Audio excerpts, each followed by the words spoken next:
हुकूमत सिंध ने सूबे के सरकारी जामियात के असातिज़ा की तकर्रियों और तरक्कियों के हवाले से होने वाले सिलेक्शन बोर्ड्स पर सख्त एतराज़ करते हुए उन्हें तकर्रियों के कवानीन के मुनाफी करार दे दिया है।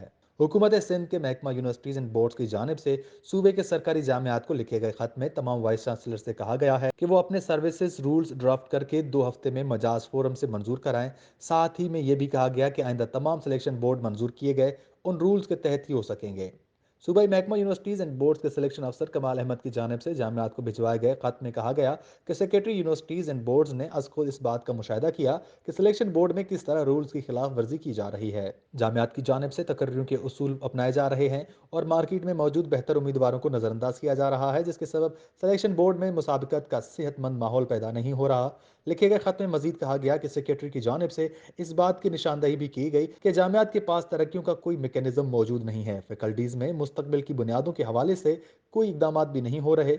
जो उम्मीदवार शार्ट लिस्ट किए जाते हैं उन्हें ओपन मार्केट से नहीं चुना जाता, जिससे शफाफियत नहीं आ रही। इस तरह तकर्रियों का जो मरूजा अमल है इसमें शार्ट लिस्टिंग का फार्मूला भी किसी फोरम से मंजूर शुदा नहीं है।